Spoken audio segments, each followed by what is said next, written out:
धन्यवाद उपसभापति जी। हमारी निर्मला सीतारमण जी का नवा बजट है, मोरारजी देसाई से एक बजट कम है, लेकिन पता नहीं क्यों इस बार के बजट में मजा नहीं आया।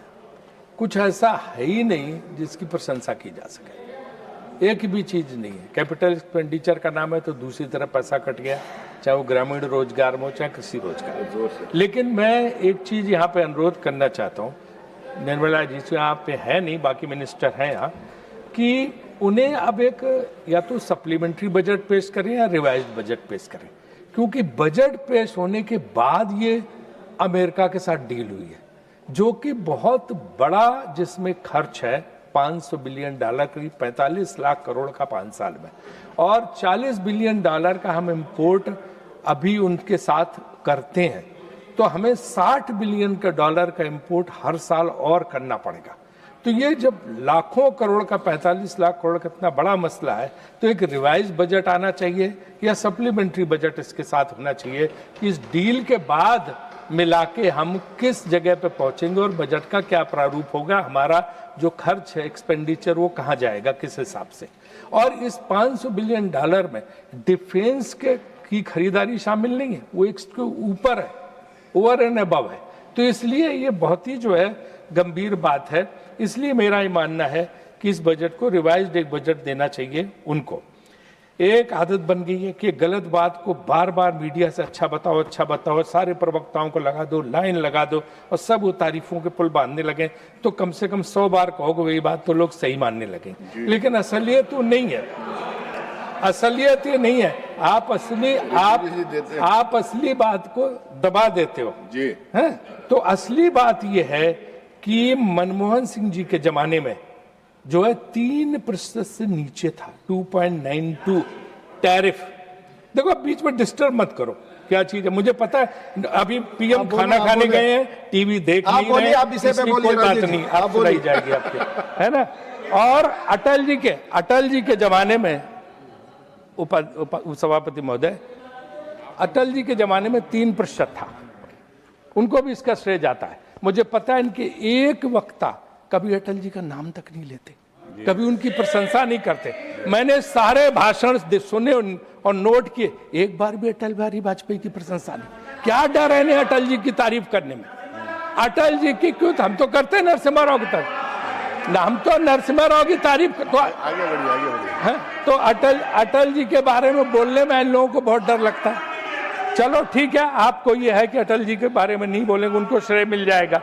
लेकिन ये एक अजीब बात है, सरकार का जब मैंने तर्क पूछा तो मुझे तर्क ये दिया गया कि साहब बदले हुए जो ट्रम्प है, ट्रम्प 1 के जो ट्रम्प थे वो ठीक थे पहले वाले, अभी जो बदले हुए जिसमें 25% 50% था, अब अगर उन्होंने 18% ले लिया कर दिया है तो भैया इसी को अपनी उपलब्धि मानो। यही बहुत बड़ी चीज है कि 25 से 18 कर दिया, क्योंकि ट्रम्प बदल गए। अरे भाई ट्रम्प बदल गए तो आपने पहले ट्रम्प की इतनी जो है, ट्रम्प के साथ इतनी मित्रता, इतना दोस्ताना उनके लिए, भाई देखिए राधा मोहन जी शांत बैठिए ना, आप पीछे शांत बैठिए, आप बोलिए। आप तो रोकिए सर इनको ना, बीच में रिदम सबसे अनुरोध करते हैं, उधर से बोलते हैं, इधर से बोलते हैं, उधर से। सर सारे सदस्यों से अनुरोध करता हूं कृपया सर मैं आपसे कमेंट ना करें प्लीज। जब आप जो है वहां पे बदले हुए ट्रम्प को, कि बदले हुए ट्रम्प जो ट्रम्प 2 के ट्रम्प जो है उनका एटीट्यूड बदल गया अचानक, इसलिए हमें 18% में बड़ी खुशी है। एक तरफ 18%, दूसरी 0%। तो 18 और 0 में कोई फर्क नहीं। अमेरिका 0% है, भारत को 0% टैरिफ पे, और अमेरिका को 18%। और उसमें भी धमकी है कि अगर आपने रूसी तेल खरीदा, मैं रोज देख रहा हूँ, जरा भी तुमने गड़बड़ की तो मैं फिर पेनल्टी लगा दूंगा। तो ये 18% भी कायम नहीं है। जितने दूसरे नेशंस हैं डेवलप्ड, लाइक इंग्लैंड पे 10%, जापान कोरिया पे 15%, मैं तर्क मान सकता हूँ कि वो जो है डेवलप्ड नेशन का उनका क्राइटेरिया अलग है। और जो है जो सेक्शन जो है 192 के उसमें कुछ एग्जम्पशंस हैं, लेकिन उन चीज़ों के एग्जम्पशंस हैं जो उनको ज़रूरत है। काफ़ी टी पे पहले ही से एग्जम्पशंस थे, उन्होंने दे रखे थे। तो इसलिए जो है हमारी जो इस चीज़ को बेस्ट डील बताना मैं नहीं समझता हूँ कि सही है, क्योंकि सारे अर्थशास्त्री जो सरकार की तारीफ में भी लिखते रहे, उन्होंने भी लिखा है कि ये डील जो है इस टिल्टेड टुवर्ड्स अमेरिका, अमेरिका के पक्ष में है। तो इस पर मुझे लगता है कि सरकार अपनी बात सफाई देगी और बताएगी कि ऐसा क्यों है। मुझे याद है यूनाइटेड नेशंस में डेलीगेशन गया था, हमारे भाजपा के मित्र सब थे, यहाँ कुछ बैठे हैं, तो वहाँ पे ट्रंप का रिजल्ट आ रहा था, वो जीत रहा था और ये लोग इतना खुश थे कि वहाँ होटल जो था यूएन प्लाजा, वहीं से उन्होंने कहा मिठाई नहीं मिली तो केक खरीद के बांटने लगे कि अब ट्रंप आ गया, अब हमारी जय जयकार, हमारा बड़ा मदद होगा, बहुत अच्छा रहेगा। और आज उसने ऐसा केक खिलाया कि हम सब लोगों को पता चल रहा है कि क्या बुरा हाल हो गया। तो इसलिए हमें जो है इस बात का ख्याल रखना चाहिए, हमें इस बात का ख्याल रखना चाहिए कि किसी से भी गलबैयाँ करो तो जो कहते हैं ना उनका, वो कहते, अरे भाई उनका सुनो, अरे भाई उनका सर एक्स्ट्रा टाइम में लूंगा अगर ऐसे बोले। मैं आपको नहीं रोक नहीं रहा हूं, मैं टाइम से इधर आप रोकते नहीं, मैं सबको रोक रहा हूं, उधर से करते हैं आप, राधा मोहन जी लगातार disturb, chair will go by time, गलत है प्लीज। तो इसलिए जो है उस पे भी तुर रही है कि रूस के तेल वाली। और दूसरी जो इम्पोर्टेंट बात है कि अमेरिकन कृषि मंत्री खुद ट्रंप साहब का जो ट्वीट है, व्हाइट हाउस की प्रवक्ता, उसने खुद कहा कि अमेरिका के बहुत बड़े फायदे में है, कृषि उत्पाद भी उसने बताए हैं और ये बोला है कि तमाम चीज़ों में हमें बहुत राहत मिली है। एक चीज़ कल उन्होंने जयराम ने उठाई थी, टेक्सटाइल वाली, 5% पे कपास, 5% सिर्फ ड्यूटी पे कपास बांग्लादेश को मिलेगी, अमेरिकन कपास। और तो वो टेक्सटाइल इंडस्ट्री में जब उसका जो कपड़ा है वो कितना फ़ायदा करेगा देश को, उनको फ़ायदा, हम compete कर पाएंगे, हमारे ऊपर से 18% लगने पे। ये कुछ ऐसी बातें जो गंभीरता की बात है। तो हमें देखना पड़ेगा कि हमारा वस्त्र उद्योग, टेक्सटाइल इंडस्ट्री, गारमेंट इंडस्ट्री, उसका क्या हल होगा। और दूसरी सबसे इम्पोर्टेंट बात यह है कि जो कंपल्सरी बाएंगे $500 बिलियन की, अब अगर हम रूस से तेल खरीदने को मजबूर हैं, कल हमने पूछा था, हमारी मीटिंग थी, तो उन्होंने बताया कि हम बहुत ज़्यादा रूस से तेल नहीं खरीदे, $2 बिलियन का खरीद रहे थे सब जगह, लेकिन अब वो कह रहे हैं वहाँ से कुछ मत खरीदो, आपको वेनेजुएला वाला तेल लेना पड़ेगा। वेनेजुएला का तेल जो है, एक तो ट्रांसपोर्टेशन कास्ट, क्या कल हमारी मीटिंग वो बोल रहे हैं स्टैंडिंग कमेटी की बात जो है ना, और ट्रम्प चाचा ने खुद बताया है ना, वेनेजुएला से आपको लेना होगा। तो आप बताओ वेनेजुएला से ट्रांसपोर्टेशन कास्ट क्या होगी, उतनी दूर से लागत क्या आएगी। एक ईरान, रशिया, उनसे तो बहुत ज़्यादा लागत होगी। दूसरा उनका crude oil, thick crude oil है, हमारी कौन सी रिफाइनरी उसको प्रोसेस कर पाएंगे। इंडियन ऑयल वाली तो कर नहीं पाएंगे, प्राइवेट कोई रिफाइनरी प्रोसेस कर से समझ में आता है। तो ये सारे एस्पेक्ट, मतलब तेल महंगा होगा, पेट्रोल डीजल और महंगा होगा, आप जान लीजिए। इससे मुझे ये बिल्कुल साफ साफ पता चलता है। दूसरे जानवरों का चारा उसमें शामिल है। अब जानवर वहाँ का कहते हैं जीएम क्रॉप वाला चारा आएगा, जो फॉडर जिसको बोलते हैं, तो हमारी गाय भैंसों का क्या हाल होगा अगर ये जो है जेनेटिकली बनाया गया चारा मिलेगा तो क्या हाल होगा, उससे निकला वो दूध क्या होगा, क्या भगवान है आपका? वियतनाम का, इनके बाद पॉइंट ऑफ वियतनाम का, इनके बाद वियतनाम का कृषि उत्पादों पर 5% टैरिफ है। तो जो भारत को ऑर्डर मिलने थे तो हम 18% देंगे, वियतनाम 5% पे, तो बोलो क्या हाल होगा। सर ये मैं आपसे पूछना चाहता हूँ कि क्या हमारे किसानों को नुकसान नहीं होगा, 30,000 करोड़ का नुकसान होगा। हालांकि हम ये भी कहना चाहते हैं कि तमाम आइटम ऐसे हैं कि जिन पे नहीं है, उसमें सब जो है जैसे कि मिलेट है, ये है, तमाम चीज़ जो इसमें है, बाजरा वगैरह, तो वो जो एक ऐसी समस्या है कि देखना पड़ेगा कि उनका क्या नुकसान हो। आप कह रहे हैं कि भाई ट्रंप जो है, ट्रंप क्या कर रहे हैं हम क्या नहीं जानते। अब ये भी है, मैंने पढ़ा किसी अखबार में कि विदेश मंत्री से पूछो तो कहते हैं कॉमर्स मिनिस्टर से पूछो, कॉमर्स मिनिस्टर पूछो तो कहते हैं विदेश मंत्री से पूछें तो पूछे किससे, यही नहीं समझ में आ रहा है। अब किरण रिज्जू बेचारों से क्यों पूछे, उन्हें तो उनसे तो इसका कोई मतलब नहीं है।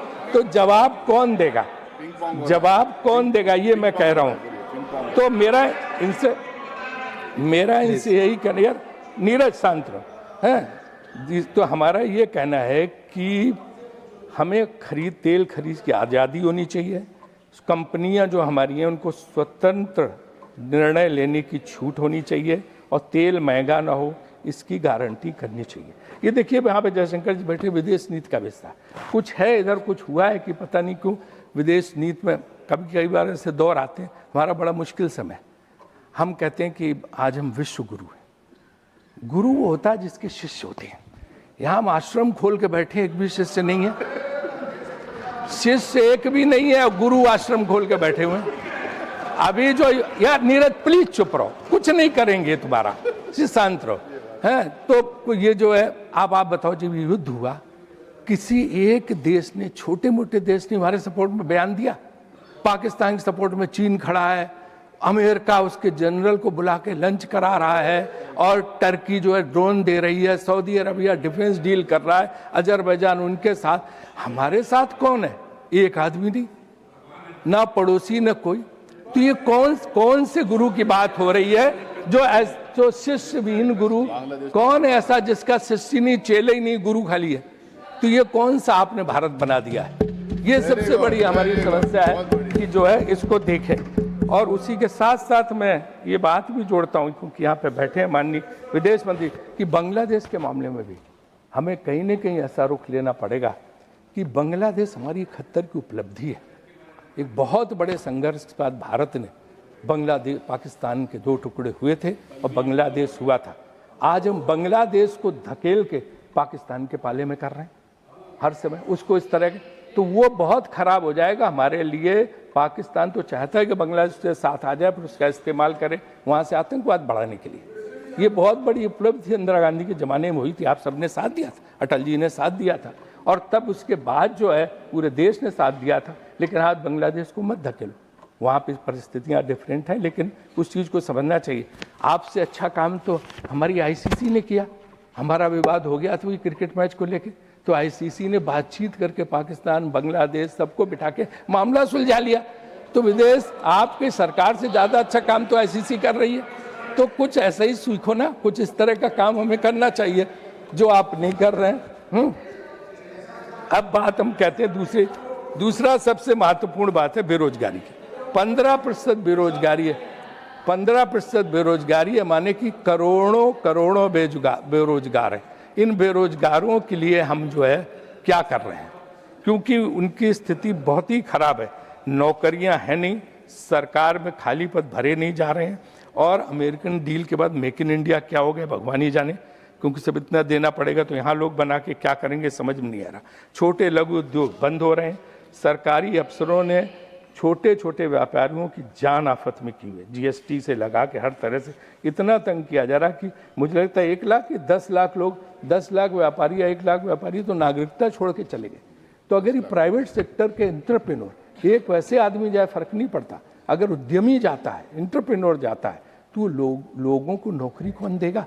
मुझे याद है मैं जब योजना मंत्री था तो मनमोहन सिंह जी ने मुझे कहा, वो सोचते थे इस बारे में कि तुमने क्या सेंसस रिपोर्ट देखी 2012 की बात यार है, तो मैंने कहा नहीं, कहने उसमें 2.5 करोड़ की दर से हर साल नया यूथ आ रहा है नौकरी लेने के लिए।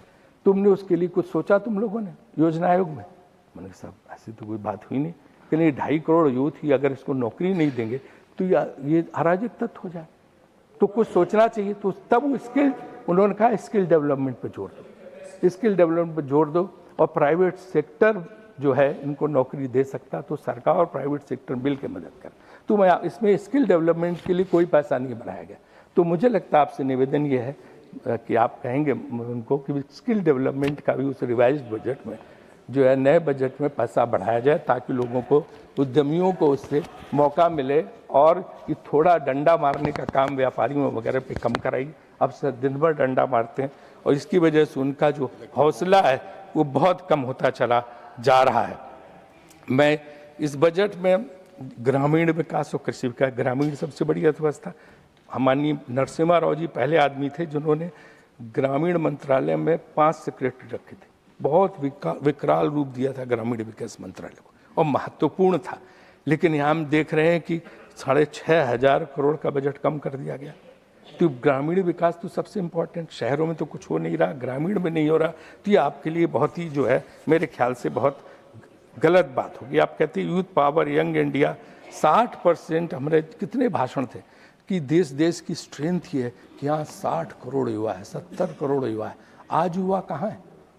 वो जो कोरोना का ही हुआ तो 4 घंटे के अल्टीमेटम पे आपने उनको बाहर किया। जिस तरह से शहरों से छोड़ के अपने गाँव गए, परेशान होके दुखी होके उनको 24-48 घंटे का टाइम मिलता, तो वो इतना दुखी हो गए कि वहां से, भैया आप तो पहले ही मेरा कर देते, नहीं तो दोस्ती किस बात की आपसे, आप देखिए, है ना? आप कभी मौका नहीं देते। राजीव जी देखिए, तो ये जो